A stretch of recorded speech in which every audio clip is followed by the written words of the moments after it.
ನಮಸ್ತೆ ಎಲ್ರಿಗೂ. ನನ್ನ ಕತೆ ನಿಮ್ ಜೊತೆ ಸೀರೀಸ್ ಅಲ್ಲಿ ಇವತ್ತು ನನ್ನ ಮೊದಲನೆಯ ಬಹಳ ದೂರದ ಟ್ರಿಪ್ ಬಗ್ಗೆ ಮಾತಾಡ್ತೀನಿ. ಅದು ನಡೆದಿದ್ದು from Bangalore to Delhi, Delhi to Shimla.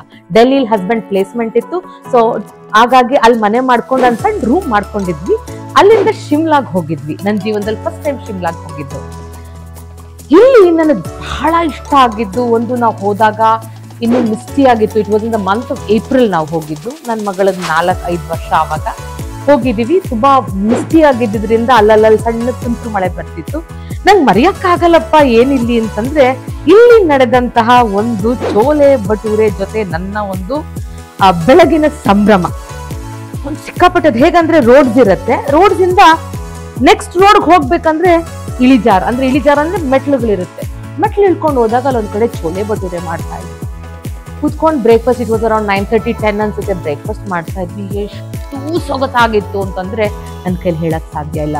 Actually ನನಗ್ ಮೆಮರಿ ಸ್ವಲ್ಪ ಕಡಿಮೆ, ಆದ್ರೆ ಈ ಮೆಮರಿ ಇವತ್ತಿಗೂ ನೆನೆಸ್ಕೊಂಡ್ರೆ ಸಾಕು, ಆ ಫ್ಲೇವರ್ ಜ್ಞಾಪಕ ಬರುತ್ತೆ. ಜೀವನದಲ್ಲಿ ಎಲ್ರಿಗೂ ಒಳ್ಳೆ ಮೆಮರೀಸ್ ಇರುತ್ತೆ, ಕೆಟ್ಟ ಮೆಮರೀಸ್ ಇರುತ್ತೆ. ಆದ್ರೆ ಯಾವ್ದನ್ನ ನಮ್ ಜೊತೆಲಿ ಇಟ್ಕೋಬೇಕು, ಯಾವ್ದನ್ನ ಬಿಟ್ಟು ಬಿಡ್ಬೇಕು ಅನ್ನೋ ಡಿಸಿಷನ್ ನಾವು ಮಾಡ್ಬೇಕು. ನನ್ನ ಜೀವನದಲ್ಲೂ ಇದೆ, ಕೆಟ್ಟ ಮೆಮರೀಸ್ ಎಲ್ಲರ ಜೀವನದಲ್ಲೂ ಇದ್ದಾಗಿದೆ. ಆದ್ರೆ ನನ್ಗನ್ಸುತ್ತೆ ಒಳ್ಳೆ ಮೆಮರೀಸು ಸುಮಾರು ದಿನಗಳ ಕಾಲ ಬಹಳ ಫ್ಲೇವರ್ಫುಲ್ ಆಗಿರುತ್ತೆ ನಮ್ಮ ಜೀವನದಲ್ಲಿ. ಏನಂತೀರಾ? ಇಲ್ಲಿವರೆಗೂ ಸಬ್ಸ್ಕ್ರೈಬ್ ಮಾಡಿಲ್ಲ ಅಂದ್ರೆ ಥ್ಯಾಂಕ್ಸ್ ಹೇಳೋಣ. ಅವತ್ತು ನಾವು ಸಬ್ಸ್ಕ್ರೈಬ್ ಮಾಡಿ, ಸಪೋರ್ಟ್ ಮಾಡಿ ಅಂತ ಟ್ವೀಟ್ ಮಾಡಿ. Thank you so much.